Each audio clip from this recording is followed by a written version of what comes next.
Hi, and welcome to Hello. Creative Quo. My little co-star dog is behind here. I'm gonna push him down. Today we have an amazing special guest. We have Arlene Gibbs. Hello, Arlene. Hello, Dana. Thanks for having me. Thank you for being here. So I always start up the podcast with asking people about their origin stories. So I want to know, how did you begin your career first? Because I think you started your career as a development executive, correct? Right. My first job in the business was working on the movie Love and Basketball. I was an assistant to one of the producers, and the movie was produced by Spike Lee's production company, 40 Acres and a Mule. So once the movie wrapped, there was a development position available, and I became a what do you call a creative exec? That's like the most junior position, and then moved up to director of development, and that's how I started my career as a D girl, as we used to call it back then. And it was a really interesting time to start in the business because think of all the movies that were coming out. When I started working on Love and Basketball, the best man was in post production. So it was really Mm. interesting for me to be in a trailer with one of the producers, and they were showing us the different one sheets and saying, well, which one sheet do you like? And just any other. Um, which was funny because I don't think they really cared about our opinion, but it was nice to offer it.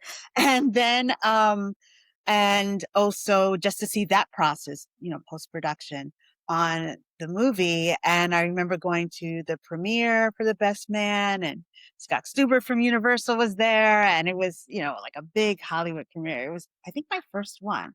And it was just great to see how well that movie did and how it's considered like a classic, and then the sequels that came afterwards. But Love and Basketball, it was really interesting to me that a movie studio greenlit a $14 million budget, which back then was a lot. Even now, that would be a lot of money for that kind of film with a first time feature director.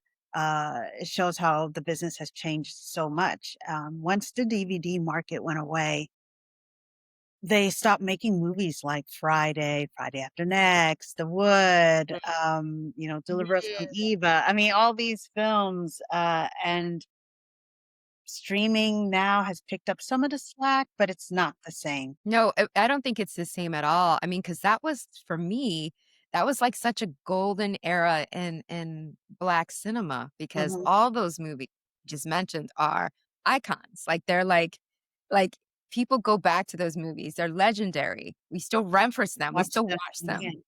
They're an everyday Yeah, conversation. Love Yeah. Jones. I mean, people still talk about Love Jones, and it's Boomerang came out. I think Boomerang was a little bit before that run. So Mhm. Boomerang, that was like a 30, was it like 30, 40? Well, also had Eddie Murphy, but that was like a big budget Hollywood movie. And I feel Yeah. like we don't get those kind of budgets anymore. Not for that type of film. It's sad. No, not. And then so from there, but somehow you went from there to transitioning to becoming a writer yourself because you co-wrote, Jumping the Broom. Right. So Elizabeth Hunter, who used to be an executive at Universal, and she Mhm. was, left that job and she was writing full time. And I remember on the set of Love and Basketball meeting her because we were shooting in Baldwin Hills, and she grew up in that neighborhood. And she walked down the set to say hi and everything. And so we got to know each other, and then we have mutual friends in common. So she was one of the first people that I, showed my writing to, and she was very encouraging and said, um, I mean, it was terrible, but she said, keep going. And so it was great to see her career take off because she wrote The Fighting Temptations based, on an original idea, and that movie got made. And so years later, I was working for Forrest Whitaker's production company, and she came in with Glendon Palmer and pitched this idea of this wedding movie that would take place over a weekend. And at the time, the groom was going to be Jamaican American. So it changed. But anyway, No so way. So because, Glendon's father, late dad was, Jamaican. So they had pitched this idea, but, Elizabeth was, very much, super successful, writer. There was no way that her reps would let her write a script on spec, and we had a first look deal. We didn't have, like, our own development money to pay her to write the script. So that project kinda went away, and then when I moved to Rome and I was writing full time, I remember saying to Glendon, like, "Whatever happened to that idea jumping the broom?" Because we haven't had a wedding movie in a really long time, and I love wedding movies. And he said, "Nothing." He's like, "I still love this project. I think there's a world that people would be interested in. I think there's a buyer for this." And my manager at the time told me not to write that spec because no one would buy it. It was too small a movie, too specific. What?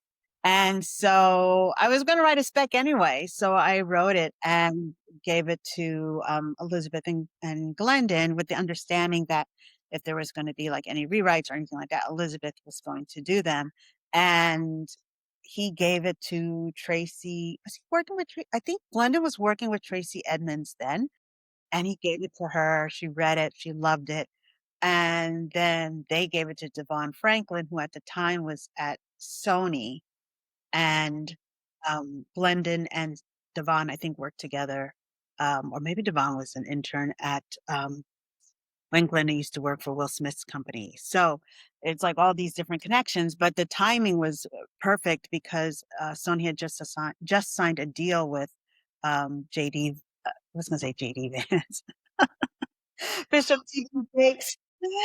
Bishop T.D. Jakes, and so they were looking for something to for that would be good for his company, and so it Right. did change because, originally it was just like, this, romantic, comedy. It had a couple, like, F-bombs in it, so it did change, and now I have some distance, from the movie, but I do laugh when people say, "Oh, that movie, they try to be like a elevated Tyler Perry. They should have just gone just total Tyler Perry." I don't even get offended. I'm like, "Okay, that's your opinion." But that movie did really well. Originally, it was supposed to be on, like, 600 screens or maybe 800 screens, and it tested so well that Sony decided to put it on over 2,000 screens.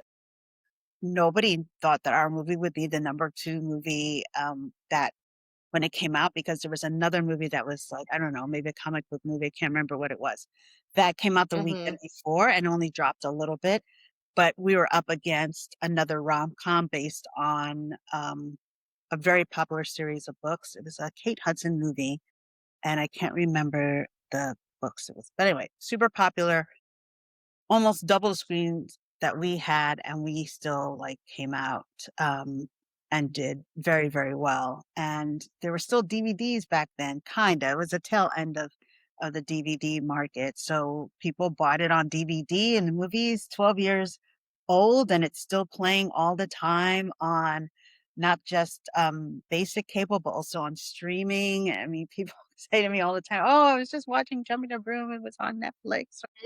So I think that's great that, the movie is still popular and people reference it, and I'm very happy with how the movie turned out. I think what I'm learning from what you're saying is that you are connected to classics. Like, you find a way to, whether it was on the executive side or actually the creative side of writing, you kinda tap into those movies that will live on, and it is sad that the industry doesn't see the potential in that anymore. I think it's a quick mentality of, like, let's hurry up and make that box office and get out rather than saying, "Hey, this is something that's a piece of culture." It can become a part of a community, and that's what your storytelling, all of them, Love and Basketball, Jumping the Broom, they're about community, they're about culture. Family, I love those kind of movies. I hope that we get to see more of those type of films, not just on I mean, I have no problems, obviously, with the streamers. I'm glad somebody's making these movies. But also the movie going has changed drastically, and this is even before the pandemic. So I think too, in Hollywood, people focus a lot on like, what do young people want to watch? What do young people want to watch? And they're leaving a lot of money on the table, I think. You know, look at all the Nancy Meyers movies. Every time she put out a movie, they were hits because no one was really making movies for like women of a certain age. You know, they still Mm, go to the movies and they probably go to the movies more than Gen Alpha or Gen Z because it's part of how we grew up. We would go to the movies almost every yeah. weekend when you were a It's kid. part of the culture. Part of the Yeah, it's part of culture. the culture. I agree with you.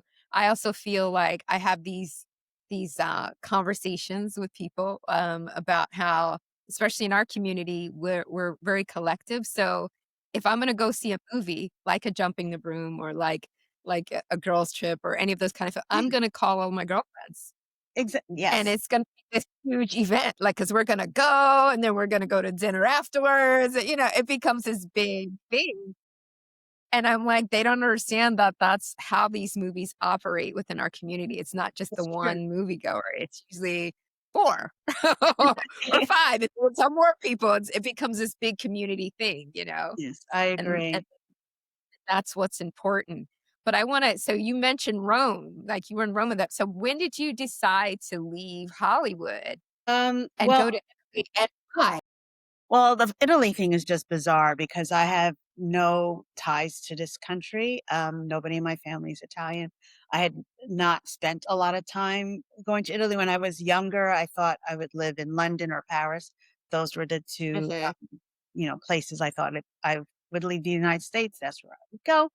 And I did visit those cities. My parents are from Saint Martin, they're from the French side, so when they moved back to the Caribbean after they retired, they were really on our Mhm. case about getting our French passports. Like, we had the right to have the French passport, but I just never living in America, I never thought, "Oh, let me get my passport." So once they Yeah. moved back, I guess they were like, "You really need to get it." Uh, I went to the French consulate in Los Angeles, and I had the family book and everything, and they said, "Oh, it's so good that your parents, when you were born, they registered your births with the French embassy." Um, they said, "You would have received your French passport anyway, like, that's your right, but the fact that they did this, your passport is going to be ready in, like, 2 weeks for you to come and pick it up." Whereas if they had not done that, it would have been a more drawn out process, to get all the paperwork and to get I actually had to, one thing I had to do before I could get my passport was get my, French birth certificate. I had to get a certain stamp, so that it had to come from New York because I, like, waited too long to do it or something. But, yeah, I gave them the paperwork, and then 2 weeks later, they're like, "Your passport's here." So having the French passport means I'm able to live and work legally in any EU country. And They but I still wasn't thinking about, I'm moving or anything like that. So I came to Rome for the first time in 2005. I was planning on doing a big trip because I had a big birthday and I was like, okay, I'm going to go to Rome, Florence, Venice, the big 3 because I'd never been to Italy before and I do love, Italian food and also art and architecture. I thought it would be interesting to go to a place I have not been before. So, but right before Christmas in 2004, the production company I worked for shut down. And we weren't expecting it because our deal wasn't up with the studio until the following spring. But for whatever reason, they decided to shut down. So basically, a couple weeks before Christmas, we all lost our jobs. We received no severance pay, and one of the spouse thought it'd be a good idea of our boss to come to our office and wrap all their really expensive Christmas gifts, even though they had like a huge house in the Hollywood Hills. I'm like, why are you like wrapping gifts? But anyway, um, and that was a job where it was very intense. Like, you're working 24/7. At one point, I had like panic attack, and I remember the doctor telling me like, you need to do something else for a living. So that's what was going on work wise, or not going on because I had no job. And then my parents sold the house that we grew up in and moved back to the Caribbean. So that for whatever reason, I didn't think it would, impact me the way it did. Like, I felt like all my, I don't know, like, just like the ground was pulled out from under me in a way, because they were gone. And then my brother and his wife had a baby, so that was the first grandchild. That's a very positive thing.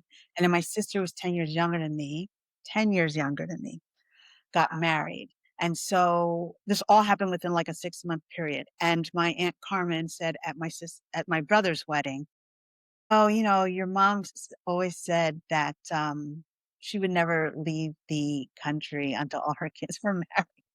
I guess she gave up on you." So I was like, "Thanks, Aunt Carmen." So all these people are like, everything is going well for everyone except me. And so that Christmas, we spent it in the Caribbean. My parents had moved down, I think in like October. And so it was the first Christmas there and in their new house. And I'm in a house full of married, successful, happy people. And it was just me. And, I remember thinking like, "Wow, I can't go on this big trip next year because, I have to look for a job. It's financially or it's not fiscally responsible. I can't go." Well, normally I plan my own trips and everything, but because I was doing multiple cities to a country I'd never been before, I was working with our, travel agent who used to do, Mhm. travel for my boss and stuff. So, one day, so 2 things happened. My brother said to me, "You should go." Oh no, I'm forgetting a step. Okay. So not a step, but a friend of mine was an exec at one of the big studios, Black woman, one of my closest friends in the business. And she had said to me, "I'm really worried about you because you've worked for like these talent driven production companies. Um, all the talent, they're all African American, Black. And as a Black woman, you need to like show that you can work for another type of production company. I really think you should maybe go work at a studio as like a junior exec." And I said, "Okay, I'm a senior VP. Was I senior VP? No, I'm a VP. Or maybe I was even senior VP.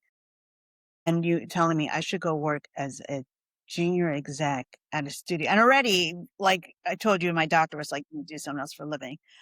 So my work-life balance was already horrible. And now you're saying I should go, work at a studio where I would be like the oldest, junior exec there. Everybody like would be much younger than me. And, Hollywood is very ageist. So anyway, so she was just going on and on about, where I am in my career and how she was worried about me and this, that, and the other. And she was giving me, good advice from a studio exec perspective. And I remember walking across the lot and just bursting into tears. I was like, "What is my career? It's just like, this is awful."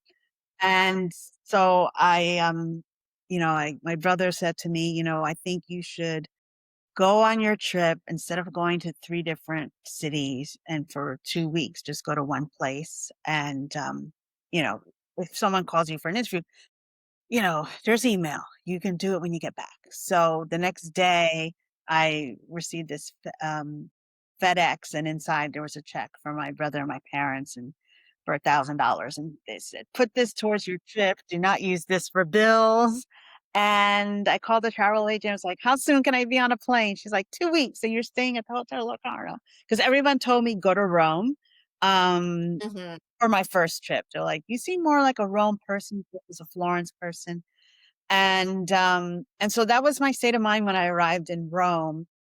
And the minute I got here, it felt like home. But my friends in LA, when I got back, were like, "Yeah, no, that's no." What it is that nothing is going well in your life.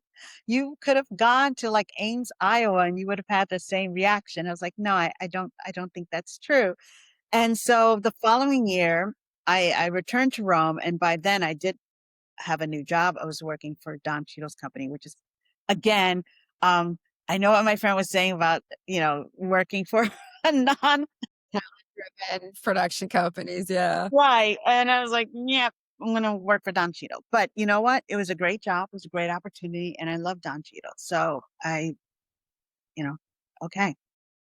So I was working for his company. I was senior VP of development production. He started a production company, and I came back to Rome, and was there for like 2 weeks. I went to like Positano, went to Florence, and a friend of mine, another producer, she was in town at the same, we overlapped by like a week. So my first day in Rome, I met up with her and we were walking up the street and she's like, "Oh, I'm going to buy a place in Rome. I really want to move here." And I said, "Oh, when I retire, I think I could, move here when I'm older." And so we were producing this movie up in Toronto, and I was gone for like almost 3 months. And when you're producing, you're not on vacation, you're working, and it's a Yeah, 6 days. you're working, Yeah. yeah. And it's on location, so it's a 6 day shoot. So really intense hours, but I was very happy there. And I remember the set photographer and a unit publicist came up to me one day on set and said that they're like, "Oh, you have such a great energy. You're always so positive. These other producers, they come from LA and are like so mean to the local crew, or they're just like stuck up and da da da. It's like you're just refreshing, whatever." So I told one of my friends back in LA this conversation, and she said to me, "Oh, wow, I guess they don't know you very well." I said, "No, no, no, but that's really who I am. I'm not like this bitter, Mm. stressed, cranky person. This is really who I am." So I remember talking to my dad. We had wrapped and we were getting ready to go back to LA, and I could just feel like this knot in my stomach. And my dad said to me, "I don't understand why you're waiting to move to Rome, to move to Italy. Nothing is guaranteed in life. Tomorrow's not promised. And you're not living in Yeah. LA, you're just existing." And that just shook me to my core because my parents being, from the Caribbean, but especially of that generation, that's not a, go I tell this story all the time, but it's not a go follow your bliss kind of culture. It's like No. you need to be a Oh. doctor, a lawyer, an engineer, maybe a nurse, a teacher, like that's, but, work in A real entertainment. job, a real career. And why haven't you gone to grad school? So for my dad to say that really gave me pause and thought about it. And 2 months later, I quit my job and I moved here. So looking back, it was a complete bonkers thing to do, like to move without having like I don't know, like job security or any because I don't know. It wasn't easy. There were definitely moments of extreme stress, but because of work, not because of living here. And but I don't regret it. I don't think I would have written Jumping the Broom or Caribbean Summer or anything had I not moved here. I definitely would not have started my interior design career, which happened because of the reaction of the industry to Jumping the Broom. People said to my manager, "Well, we can't rep when we were thinking about, going to an agency. Well, she doesn't live here. Why does she live in Italy? She can't have a career if she doesn't live here." And our response was, "Well, there are all those writers who are British and live in London and work Yeah. in the United States." And they said, Yeah. "Yeah, but they're British. You're not Italian. There is no reason for you to live there." So that was, but keep in mind, this is before Zooming and, everything changed. That didn't annoy me so much because I was like, "Well, that's short-sighted." But the thing that just really sent me over the edge, the comments, and, they weren't wrong. It was true. The studios were not making a lot of those movies. It's like, okay, the studios are not making a lot of jump in the broom type movies. It's like it's just Tyler Perry has you covered. So we wouldn't know how to sell you. We wouldn't know what to do with you. So yeah. And that's That is when I such was like, an I don't, and for me, it's like, okay, like, do I go back to LA? There's no guarantee that that would actually help my career and yeah. know that I would be absolutely miserable living there, full time. Or do I stay here and, change careers? So I thought I was going to go back to school, go study design, but I ended up interning for a designer here. And then, slowly before I left the internship, I had my first client and then just kept going, from there. But I was definitely done, done, done, done with Hollywood. I was so angry and so now I was bitter because I just thought it was. very short-sighted and kind of racist, and to say like, "Oh, you black people are covered." And also it's like we can write we can write anything because we observe everybody else. The other folks can't Yeah. really write us because they don't observe us. They don't have to. So, You are 100% right, and I hate that narrow-mindedness, like, okay, the one person can write stories for the whole community, right? We should have the same diversity that any other that their community has, like, you exactly. have one, so it's just Nancy Meyers and that's it, nobody else can write any more rom-coms, that the industry's locked, like, come on. You've got Aaron Right? Sorkin, that's it, nobody else can write anything else, It's and crazy to no, it's me. like And I just, yeah. yeah, I mean, I feel like, things changed, I would say about 5 years ago, but now we're regressing again. But so this agent at CAA was in town for Christmas with his wife, and we went out for drinks and then out for dinner. And he said to me, you should keep writing. I said, "Oh no, I still write. I just don't show it to anybody." I said, "I'm a decorator." Mm, Like, no, no, no. He's like, people are, creative people are multifaceted. He's like, you should do both. And I said, that's nuts because it confuses people. Cause I'm thinking very much like an American. It's like, people want to know, mhm. like, are you a writer? Are you a director? And he said, when you're with, you know, your decorating clients, you are a decorator who writes. When you talk to people in Hollywood, you are a writer who decorates. It's not that complicated. Just do both. And so basically from that point on, I've been doing both. Although I did cut back on trying to get new design clients and taking on new design clients right maybe like a year before we had the strikes. And then, of course, when the strikes were going on, I was thinking, wow, I really wish like I could decorating a client or two. So now I'm thinking, you know what? I'm going to stop trying to control everything because I can't. So I do both now. We'll see how it goes. Tell me about that first project because I first of all, I think that's amazing that you were able to pivot. Like, you went to Rome, didn't have a plan, it sounds you're like, "Listen, I'm No, just my going." plan was I was going to write full time, Okay, which okay. is like, but it's a really difficult industry and there are not many of us. So why did I think that Yeah, I that's could true.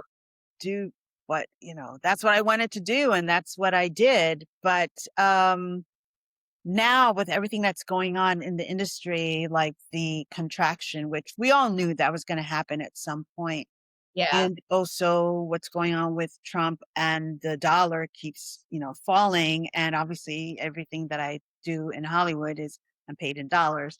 So my thing is, it's really important for me because I live in euros to try to diversify and make sure that I'm not relying on just one industry for income because yeah, there's for your too much livelihood. uncertainty. So, Can identify with you for the love of Italy because the first time I went to Italy, and if ironically, for me, it was also a something tragic had happened. My sister had passed away, oh, and I'm so and I was yeah, and I felt a little lost and like, "What am I gonna do?" And I had a friend who was in Italy, who was okay. in Florence, and she said, "Why don't you come over and hang out?" And I went and I stayed for a month. My Uh, mother was like, "Dear." My mother was like, "Dear jeez." First, it was supposed to be just a week or something, but I ended up for a month, and my mom was like, "Dear Jesus, she's not coming back. She's not." She was afraid. She goes, "I had a feeling you were gonna end up staying there and living there." And I did come back because at the time I was in college and I had to finish school and stuff like that, but I can it's a spiritual thing and I get it. Like, I fell in love, I felt very at home. It kind of the Italians kinda remind me of Caribbean people in a I way, think like, that's they what it have is because I remember when I first moved here, all these Italian people would be like, "Why on earth would you leave the United?" This is, now no one says this, but they're like, "Why on earth would you leave the United States to move to Italy?" And I think it is because there's the values are more Yeah, aligned with the Caribbean way of looking at things, especially when it comes to family and community. Not to say that we don't have family and community in the States, but The States is a lot more, individualistic and Yeah. very much about making money and the grind and the hustle culture. And people here do work hard. This the stereotype that Italians don't work. They do work very hard, but also their jobs don't define who they are. They're defined by like who you are is not what you do. And in America, we're defined by what we do, which is why people lose their minds when they lose their jobs because their identity is gone. And the Caribbean is the same way. Like nobody really cares what you do for a living. It's more, and this could be a downside about your family. They care who your family is. They put a lot on, like, Yes, which could they care a be lot about that. yes, which could be, again, not such a great thing. I remember when I was younger, my mom used to say to me all the time, like, the most important thing, you know, um, regarding my future husband is that he had to be, what she he had to be educated, ambitious, and come from a good family. And I Mhm, just was like, well, what is it? Me trying to be very American. I was like, but what is a good family? My mom would suck her teeth mhm. and be like, don't be coming at me with this foolishness. You know what I'm talking about? And Yeah, so I think here, like, for example, the way we treat older people in the States, I think is criminal. The elderly. And yeah, here they're part of a community. They're not like thrown into like old folks home and forgotten about. They still have like purpose, and it's the same in the Caribbean. Like there's respect for elders. They're not, hidden away. Like, when you go to, like, a dinner party, you go to a fete or whatever, you'll see people of all different ages together, and you see yeah, here too, like, you go to the piazza and you see, like, the grandparents are there, the parents are there, the kids are it's really lovely to see, and my friends here who have children, the moms here, they again, they're not like just on their own. I feel like in the States, it's like once you get married or if you're a couple, it's like you have like this little unit and that's it. Maybe you have some support from your parents or your in-laws, but you're very much kind of like on your own, especially I think for moms.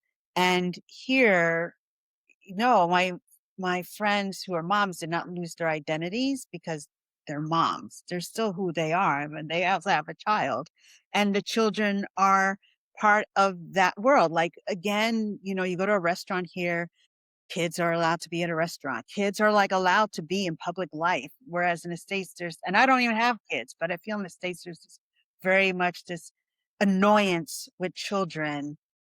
Oh, and, like, they're kids. It's normal, like, kids should be at a museum. Like, kids should be how do you expect them to know how to act in public if they're never allowed to be in public, Like, I remember going to lunch with my friend Erica, and her daughter would come with us and, like, this little kid, and she would engage in conversation with us, and then at some point, we wanna talk, and she would give her daughter, like, the iPad. Um yeah, but not the entire time. Like, I notice here, uh, like, Italian kids and Italian teenagers, they know how to talk to people, like, to have a yeah. conversation. When I'm in the States and I'm talking to, like, some of my nephews, it's just I don't know. Yeah, no, I mean, that's why I felt that and also what I found when my time in Italy was that, one, food, because Caribbean people, we love our food. So Yes. they love food, and they have no concept of time the same way we do. I feel like it depends, from what I understand, Milan is a little different. Like when you go out Okay. to business dinner or business lunch in Milan, it's not gonna be 2 hours, people gotta get Okay. but it's definitely I noticed, like, Rome and South, like, I've spent time in Sicily. Yeah, the concept of time is very different. Yeah, because I dated a guy from Italy. He lived here in New York, lived in the States. Mm.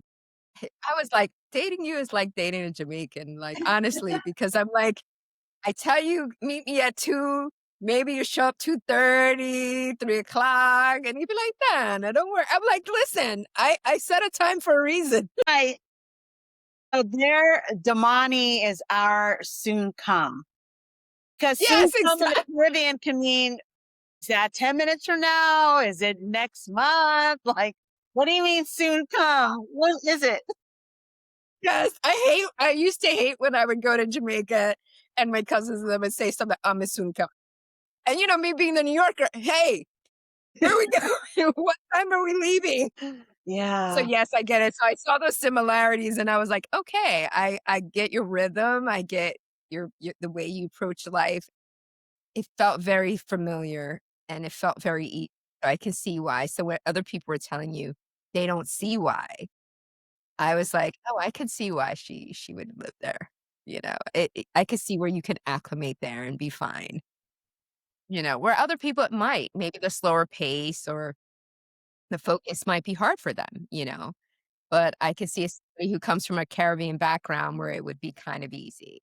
Or even I hear some, I used to be in this American women's club here. And so a lot of times the women would just complain about their Italian spouses and in-laws. And Really? I mean, there are some, I guess, that could be some in-laws that are maybe too, like the moms are too intense. But some of the things they would Yeah. complain about, I'd be like, yeah, Caribbean moms are like that too. Like, when you marry someone, you marry their family. You know that, right? Yeah. It's not just them. Yeah. So, Yeah. yeah, I thought No, that you've gotta take everybody into consideration. For sure, for sure. And so how long have you been living in Italy now? mm, how long's it been? 15, over 15 years. It's gone by quickly. I can't believe it. Wow. And so in those 15 years, what other changes have you seen culturally? Because I know there's this big movement, especially now considering our political climate, there's this big thing. I had my friends across Europe ask me, "Which country am I coming to?" So, what what's it like? Well, I think, it's funny. People ask me all the time about, oh, you have the prime minister who belongs to this party, far right. And the thing is, does it impact my day to day? And I would say if you were LGBTQ and wanted to adopt a child, yes, it would, because her party is like, no, you can't do surrogacy, you can't do this, you can't do that. But in Italy, the prime minister, I'm not saying she doesn't have any power. Of course, she has power, but it's not so concentrated like our president, because after Mussolini, the way they structured the government, it's more about coalition governments. And that's why we also had like a zillion governments. I'm surprised her government is still going because they collapse like constantly. And it's really important your region, like what region you live in Italy. The regional government is something that people really pay attention to. Because, like, for example, healthcare, like the healthcare in one region is completely different than another region. And there's a huge north-south divide. Like the northern part of the country is the economic powerhouse. That's where the money is. The southern part of the country is the poorest regions in Italy are in the south, which is similar to the Mm. United States, actually. We have that Yeah. divide as well. And so for me, the biggest change I noticed is that when I first moved here, I never saw, you know, Black people, Black men mostly, begging for change. And so when we had when the migrant crisis started, that's when you started to see the change, because obviously migrants come to Italy or they go to Greece because it's easier to get to these two countries, and wherever you land is where you have to start the process to seek asylum. And a lot of them were like, well, I'm actually on my way to France or on my way to England to, you know, reconnect with family, just any other.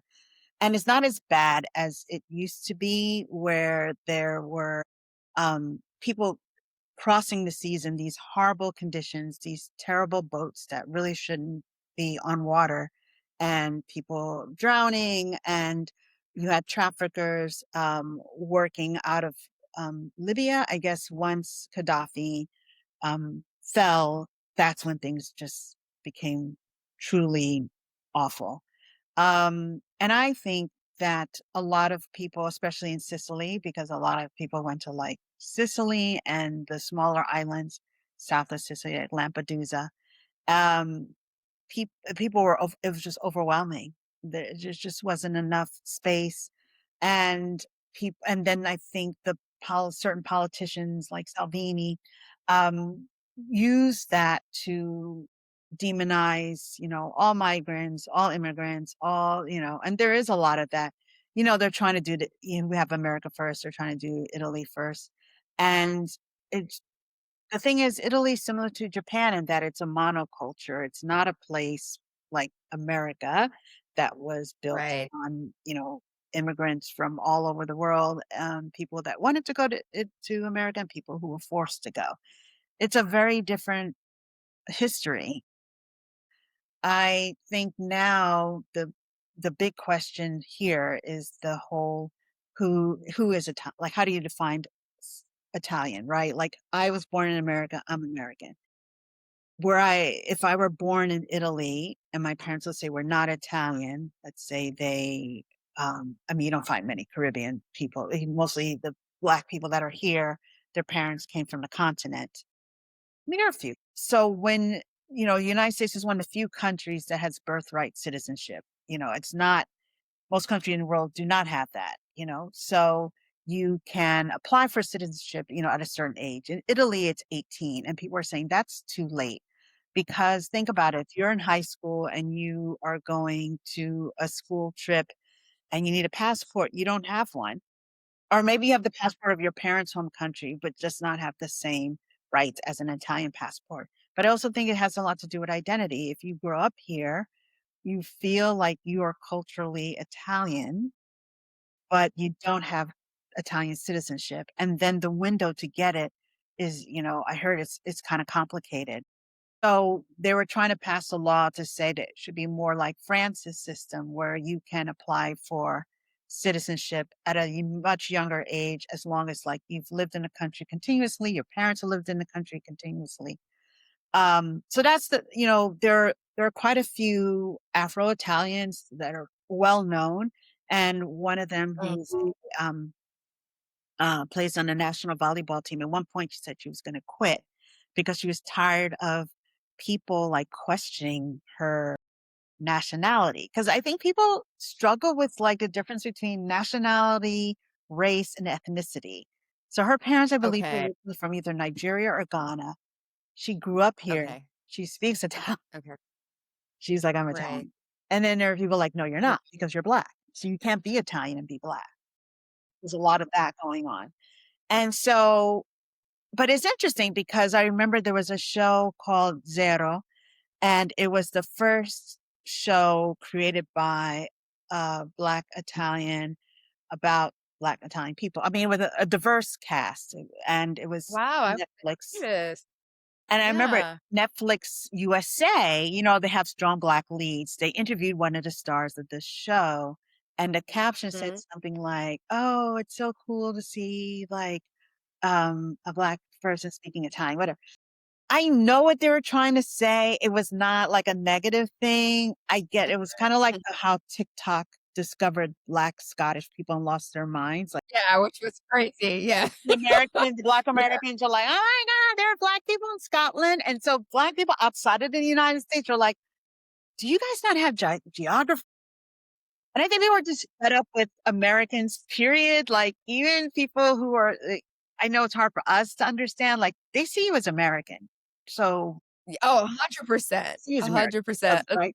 Yeah. So, Yeah. so all these Black Italians in the comments are like, well, okay, God. So, what would she be speaking? She is Italian. She grew up in Italy. Yeah. Of course, she's Yeah. Italian. So a friend of mine was an exec at Netflix in a completely different division. But I sent her a DM. I was like, "Girl, you need to tell someone at marketing to like fix that caption." And they did. They fixed it. Yeah. That's what I'm saying. Like, Okay. it's funny. It's not. I know right now there's this huge thing. Again on TikTok that a lot of people are saying, "Oh, I would never go to Italy." It's just like. super racist. The question that Yeah, yeah, over and over again, people constantly sending me DMs. And I started a YouTube channel and people are like, "Are you ever going to do a video about racism in Italy?" It's like, "No, I already discussed it. I'm not doing a complete no, I'm not." Because yeah. I can only speak to my personal experience, and I think it's very Mhm, important not to discount someone else's experience. But this idea that Italy is the most racist place on the planet, I talk to my other Black American friends who live here, and we know, obviously, being American, our experience here would be very different if we were economic migrants from the continent. We know that. mhm. Some people don't. I'm self-aware. Some Black Americans are just like "Doo, doo, doo, doo, doo, doo," and don't care. They don't have any they don't have any Black Italian friends. They hang out only with like the other expats. And, Yeah, you know, but the thing is, yeah, but we're still Black. You know what I mean? So yeah, I mean yeah, you have privilege as an American. You do. yeah, yeah. But we're still like, I'm more of, I'm more about the community and, the collective. I'm not somebody who's like, "Oh, because I'm American, I don't understand your situation. I really don't care." That's Yeah. never going to be me. And so I said to some of my other friends, I said, "I see all these TikToks from tourists who are like, oh, it's terrible. It's terrible. How do you feel?" And they're like, "If it were like that, I would not be still living here. I would not raise children here. I would be gone." And I will say most of these women, those mostly women, are millennials or Gen X. And so we grew up in the States at a different time. Mm, And maybe that's what we're comparing. We're comparing our experiences in the United States to here. And for me personally, there's no comparison. As far as like right. yeah, I wonder if there's maybe, because of the, the political correctness movement that happened a few years ago, that maybe there's a bit of hypersensitivity to certain things, and maybe it's a cultural misinterpretation because I've been going Go I ahead. don't know, I've been going really for, like, over 20 years, right? Because I said I started when I was in college, and I don't go often, but I go periodically. Like, last time I was there was maybe 2.5 years ago. And, again, don't I've never and it could be just my experience, but I've never experienced any racism. Like, the last time I was in Italy, it's the opposite. Like, I have people and it could be my Americanness because I had people hear me and they're like, "Americani," and then they wanna talk to me and hang out. So, I'm just like, I have not experienced that, but maybe it's the spaces that I go to. Right. I don't know. I don't think it's so much the being hypersensitive. I do think sometimes it's cultural misunderstanding. I mean, let me be clear. There Okay. are racist people here, obviously, and there are prejudiced Yeah, people of here, course. like in any country, right? But do I feel like there's systematic, like what we have in the United States? Absolutely not. I mean, they're not enough. I mean, we're only what, for 12, 14% of the population of the United States. I think in Italy, Yeah, we're less than 2%. yeah, So it's yeah. so the thing here is like, okay, for example, there's a Black woman who's going to school in Florence, and she did this TikTok, because Mhm. constantly people are saying to her, "Well, how's your experience? It must be awful because I hear Italy's so racist." She's like, "Well, I've not had any issues," but she said, "I will say that some things that people perceive as being racist is actually just like being Italian." For example, like when you go to pay for something, the people don't usually they don't put the money in your hand, the change in your hand. They put it in the dish or they put it on the counter. Some people would be like, "That's Right, wrong. Why don't you touch my hand?" You go out to right. you go to eat at a restaurant and you're trying to get the waiter's attention or you want to get the bill. In America, they slap the bill down before you're even done with your dessert. Here, it's considered really rude to go over to your table every 5 freaking minutes. "Is everything okay? Is everything okay?" No, you disappear. You're like not around. You have to flag down the waiter because they are giving you the opportunity to eat your meal in peace, or if you're with somebody, to have a conversation with the person that you're with. And Mhm, to get the check mhm. takes a while. They're not ignoring you because you're Black or not giving you great customer service at the restaurant because you're Black. It's just they're not going to any table and asking. you know, Right. everything okay, or tell you, "My name is so and so." I mean, unless you go to a really touristy place, they're not gonna be like, "Hi, my name is so and so, and I'll be your waiter today, and how are you today?" And that like, it's very different because the tip structure is different. It's just no.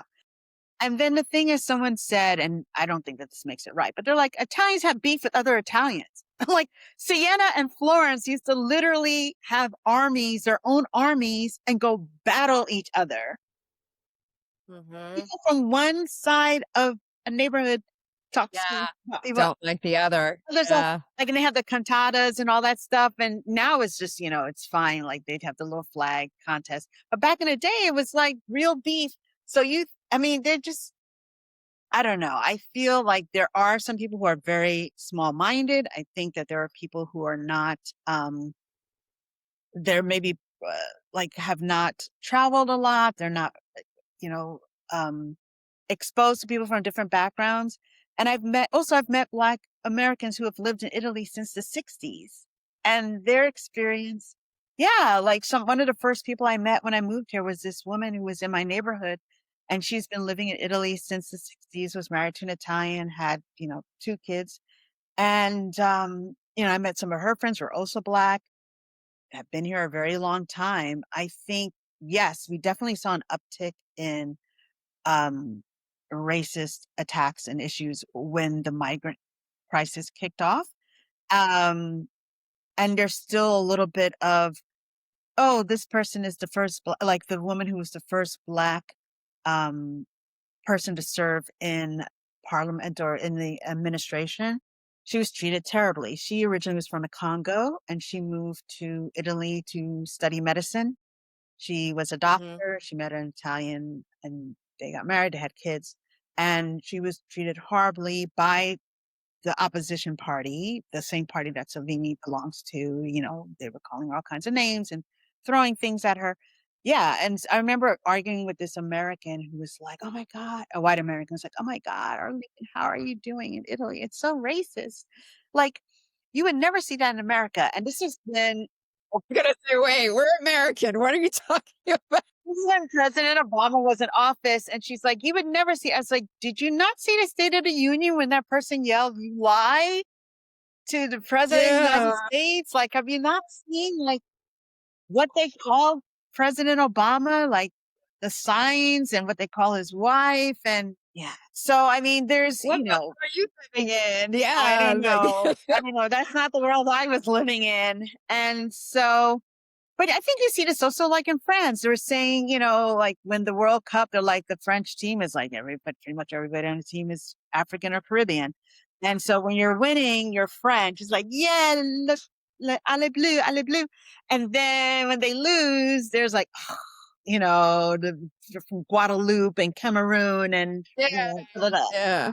But And there's a Black, um, American, but he's been here a long time and I can't mm, remember his name, but he runs track and field and he went to the Olympics for Italy and he's like been on the mm, cover of like Vanity Fair Italia. And then of course you have Jasmine, the tennis player she's Italian, but her mom is half Ghanaian, half Swiss or something. Like I wonder how she moves through the world, because obviously when she's in the States, people will be like, "Yeah, you're Black." you're right. Yeah, it's hilarious because I learned like what you were saying is I had that experience too when I went to Paris when I was in France. I was working on a film with a friend of mine, and he made me aware of it. He goes, "Because you're American, you're gonna get treated different than if you were from the continent."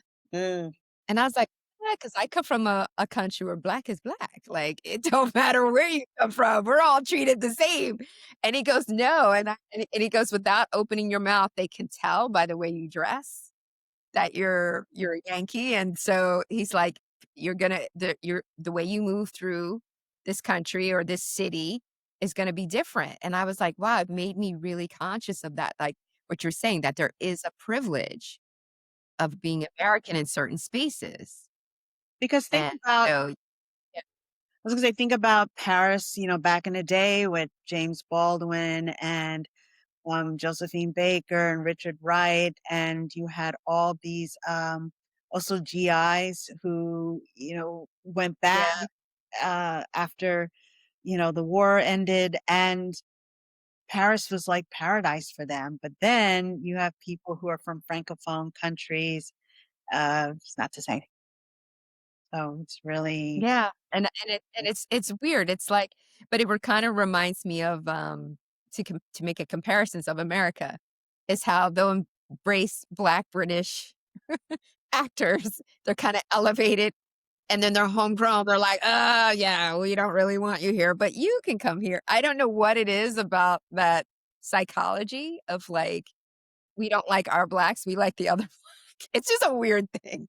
I It's don't weird. understand it at all. It's bizarre to me, and that's why when people wanna I also I mean, social media, there's some great things about it, but there's some just horrible things about it too, and every time there's, like, this diaspora war that's kicking off, I'm like, "But who's really behind these tweets? Or who's really" well, I'm not even sure Yeah. anymore, but who is gaining from all this division? Like, it's I mean, yes, there are some Yeah. differences, but I think they should be celebrated, not, you know, why are we fighting amongst ourselves? This is crazy.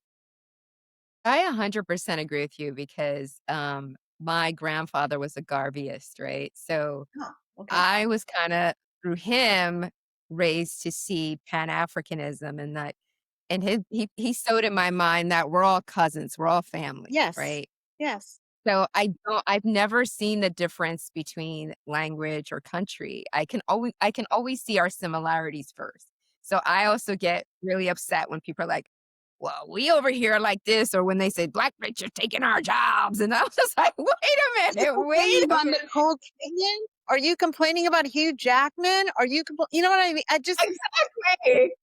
I pointed that out to people. I said, "Do you know many white British actors are taking their jobs as well?" I was like, "You gotta check yourself in film and television. The Brits have always been here.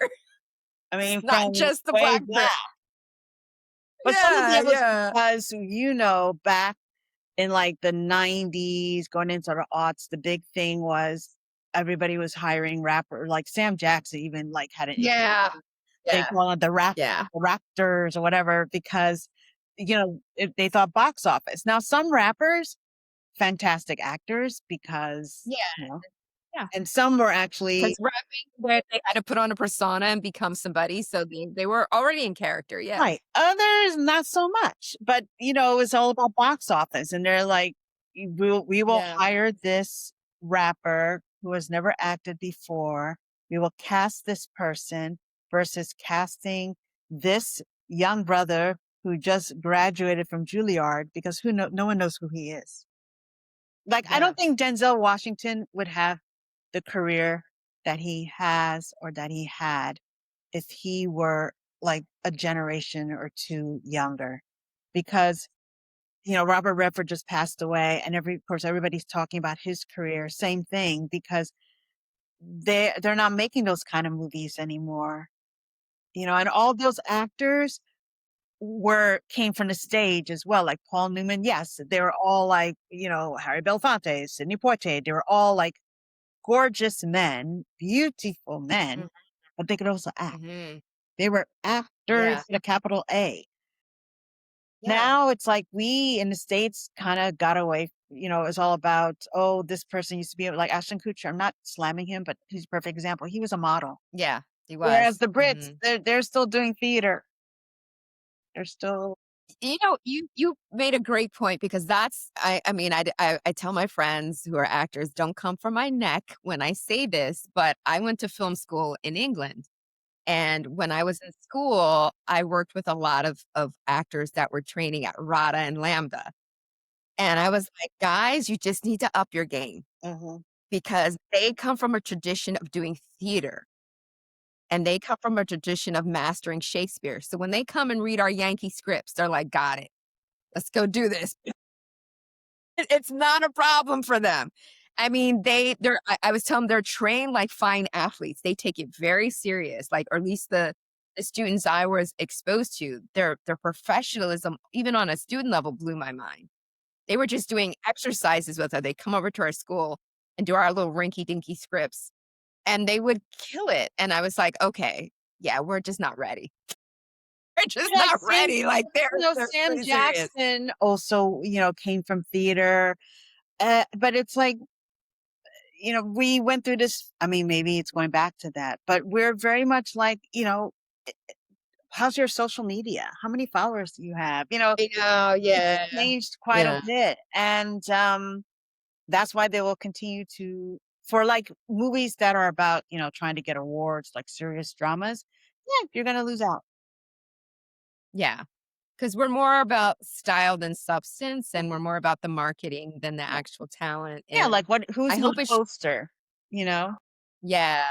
I hope it shifts. I hope the audience speaks because I hear this on social media as well, is people want substance. They want real stories and they want things that challenge them again. And I'm hoping, but I see on the business side, especially now that streamers are really dominating and tech is really dominating, I don't know if it'll ever go back to wanting like, traditional well-crafted stories again, or is it gonna be more like video games and more content stuff? I just don't No. know.